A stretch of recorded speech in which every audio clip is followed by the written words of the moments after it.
Law 13. When asking for help, appeal to people's self-interest, never to their mercy or gratitude. Judgment. If you need to turn to an ally for help, do not bother to remind him of your past assistance and good deeds. He will find a way to ignore you.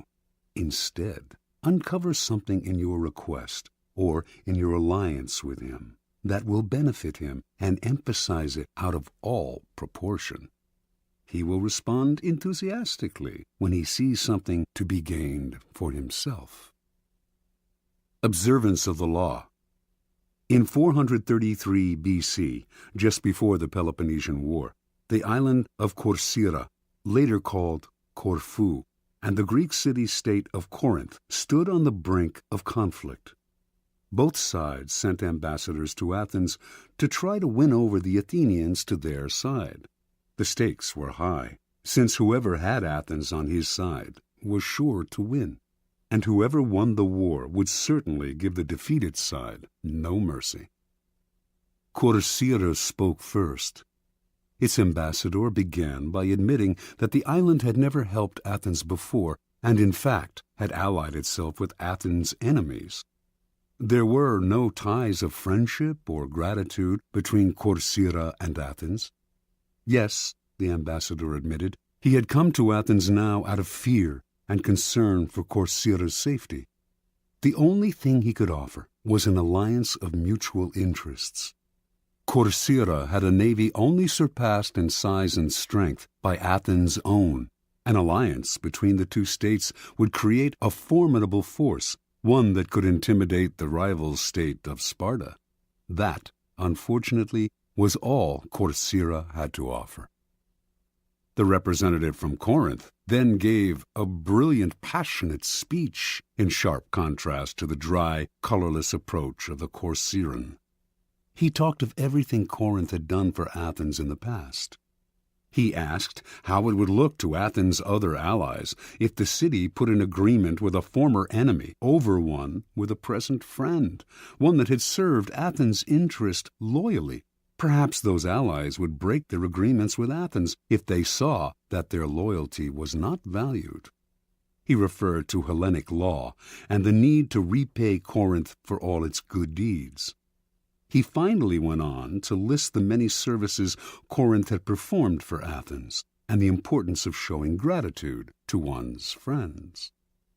After the speech, the Athenians debated the issue in an assembly. On the second round, they voted overwhelmingly to ally with Corcyra and drop Corinth. Interpretation.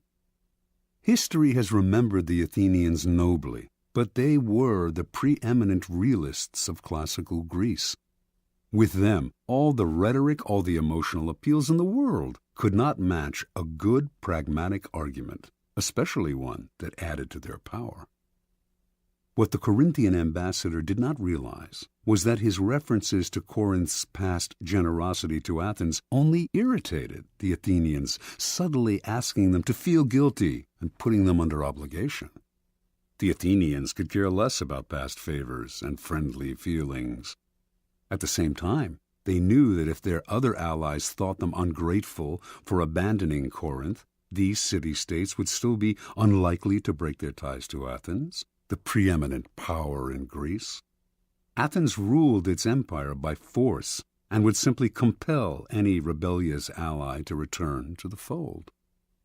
When people choose between talk about the past and talk about the future, a pragmatic person will always opt for the future and forget the past. As the Corcyrans realized, it is always best to speak pragmatically to a pragmatic person, and in the end, most people are, in fact, pragmatic. They will rarely act against their own self-interest. Keys to power. In your quest for power, you will constantly find yourself in the position of asking for help from those more powerful than you. There is an art to asking for help, an art that depends on your ability to understand the person you are dealing with and to not confuse your needs with theirs. Most people never succeed at this because they are completely trapped in their own wants and desires. They start from the assumption that the people they are appealing to have a selfless interest in helping them.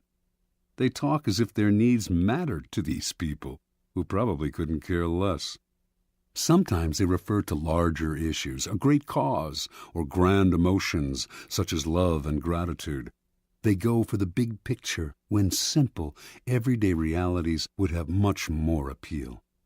What they do not realize is that even the most powerful person is locked inside needs of his own, and that if you make no appeal to his self-interest, he merely sees you as desperate or, at best, a waste of time.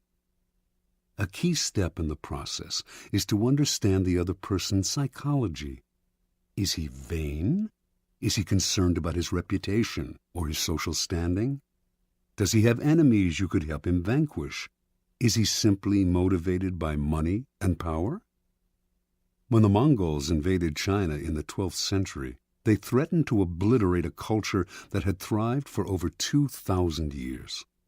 Their leader, Genghis Khan, saw nothing in China but a country that lacked pasturing for his horses, and he decided to destroy the place, leveling all its cities, for it would be better to exterminate the Chinese and let the grass grow.